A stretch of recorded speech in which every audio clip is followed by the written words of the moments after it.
Okay, so just returned from another nursery excursion where I found this tree. It is a Jarvis Canadian Hemlock, and my reasons for picking it up were cool twin trunk style and really compact and dense foliage, these little needles here, and just really good branch placement, lots of options to choose from.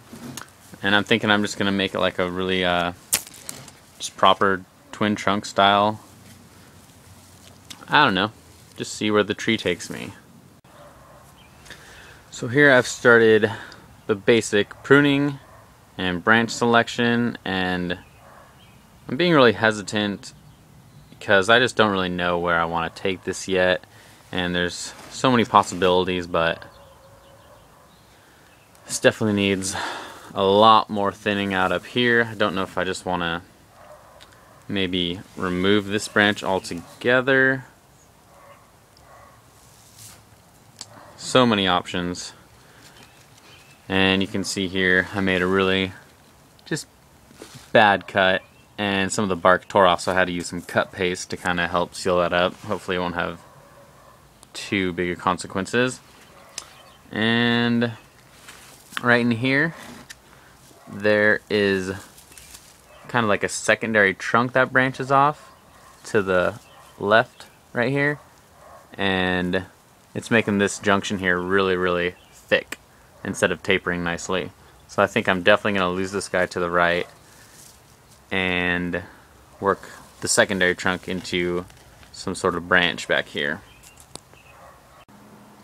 So here's where I have stopped the pruning, and I think it's coming along pretty nicely. There just remains a little bit of wiring to do, like these branches that are kind of coming straight at us here. This one especially is really bugging me. I need to pop him right over there.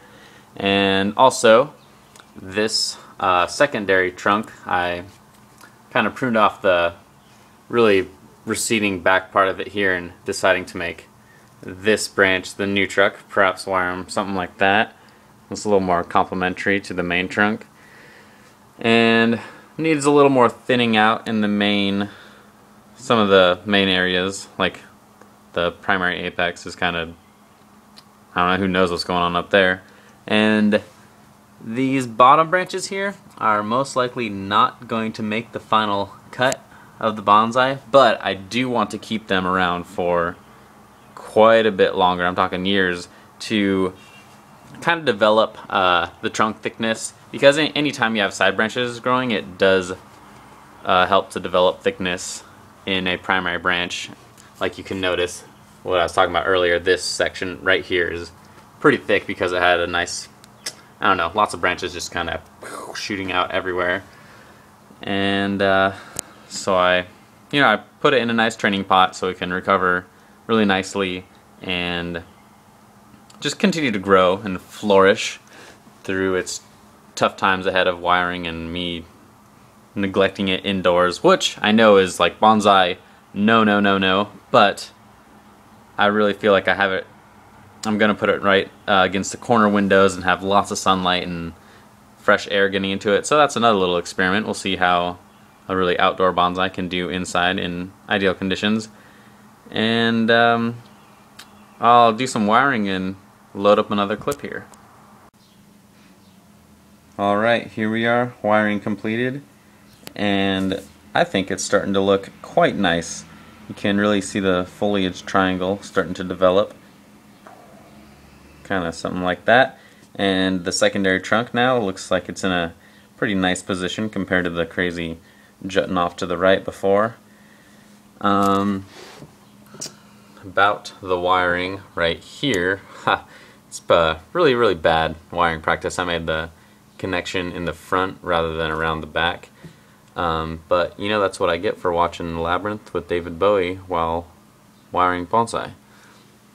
And the apex, I can't decide if it looks good, right, or not. It needs some more thinning, but I'm just gonna leave it because in the past, you know, I've over pruned and just overdeveloped too fast on some trees and really regret the decisions later. And I'm not going to do that this time. And that's about it. So, thanks for watching. Here is my Canadian Hemlock Bonsai. Sorry about the shakiness. I'm using a iPod here, and it's not the best method. One final note, I had said before that I'm keeping this one inside, and so here's its little home for now. I mean, got the big corner windows, lets in lots of sunlight, like 5 or 6 plus hours a day. I'm gonna open up the windows, let lots of fresh air in, and it's overcast right now, of course, because I live in Seattle. But trust me, it's gonna get lots of sun and light. So let me know what you think, if it's gonna be enough or if I'm gonna kill it. Yeah, so again, thanks for watching.